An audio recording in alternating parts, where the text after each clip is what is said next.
YouTube రామరాజ్యం channel ప్రేక్షకులకు నమస్కారం. ఈరోజు ప్రధాన అంశం ముఖ్యంగా తెలుగుదేశం పార్టీ నారా చంద్రబాబు నాయుడు రాష్ట్ర వ్యాప్తంగా కొన్ని పదవులను ఇచ్చాడు. ఈ నామినేటెడ్ పదవులను ఇవ్వడం వలన ముఖ్యంగా పులివెందుల నియోజకవర్గంలోని పులివెందుల పట్టణంలోని తూగుట్ల మధుసూదన్ రెడ్డికి రాష్ట్ర కార్యదర్శి పదవిని కట్టబెట్టాడు. స్టేట్ వైడ్ పదవిని కట్టబెట్టడంలో పులివెందులకు కూడా నారా చంద్రబాబు నాయుడు ప్రాధాన్యత ఇచ్చినట్లు ఉంది. అందులో భాగంగా తూగుట్ల మధుసూదన్ రెడ్డికి రాష్ట్ర కార్యదర్శి పదవిని ఇచ్చినట్లు ఉంది. ఇకపోతే తూగుట్ల మధుసూదన్ రెడ్డి కుటుంబ విషయానికి వస్తే తూగుట్ల సోదరులు అంటారు. పులివెందులలో చింతల్జూటూరుకు చెందిన తూగుట్ల సోదరులు పులివెందుల పట్టణంలోని చెన్నారెడ్డి కాలనీలో ఉన్నారు. ఈ చెన్నారెడ్డి కాలనీలో నివాసం ఉంటూ ఈ తూగుట్ల సోదరులు గతంలో వైఎస్ కుటుంబీకులకు బాగా ముఖ్య అనుచరులు.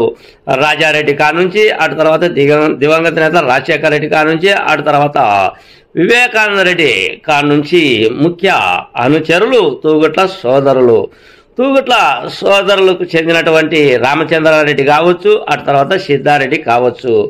రామచంద్రారెడ్డి రెండవ కుమారుడు తూగుట్ల మధుసూదన్ రెడ్డి. తూగుట్ల మధుసూదన్ రెడ్డి పులివెందుల పట్టణంలో కీలకంగా వ్యవహరిస్తూ ఉన్నాడు.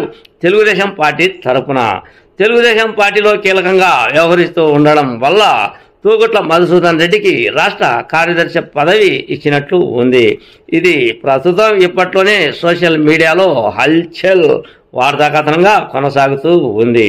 తూగుట్ల మధుసూదన్ రెడ్డి ముఖ్యంగా గతంలో కీలకంగా వైకాపా కావచ్చు, కాంగ్రెస్ పార్టీ కావచ్చు కీలకంగా వ్యవహరించేవాడు. ఆ కీలకంగా వ్యవహరించే రాజకీయ చరిత్ర తూగుట్ల సోదరులకు ఉంది.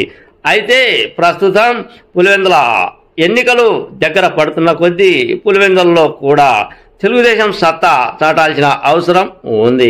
తెలుగుదేశం సత్తా చాటాల్సిన అవసరం ఉంది కనుక తూగుట్ల పట్టణానికి చెందిన తూగుట్ల మధుసూదన్ రెడ్డికి రాష్ట్ర కార్యదర్శి పదవి ఇవ్వడంతో ఇది హల్చల్ రాజకీయ కథనానికి నాంది తీసినట్లు ఉంది. ఎందుకు అంటే పులివెందుల పట్టణంలో అంతో ఇంతో పలుకుబడి, అటు తర్వాత అంతో ఇంతో రాజకీయ నైపుణ్యం, అంతో ఇంతో రాజకీయ చతురత ప్రదర్శించేది తూగుట్ల సోదరులు. అందులో భాగంగా బీటెక్ రవి సలహా మేరకు, అటు తర్వాత బీటెక్ రవి ఇంట్రెస్ట్ మేరకు తూగుట్ల మధుసూదన్ రెడ్డికి అధిష్టానం రాష్ట్ర కార్యదర్శి పదవిని అప్పచెప్పడం జరిగింది అనేదే నా ఈ చిన్న వీడియో.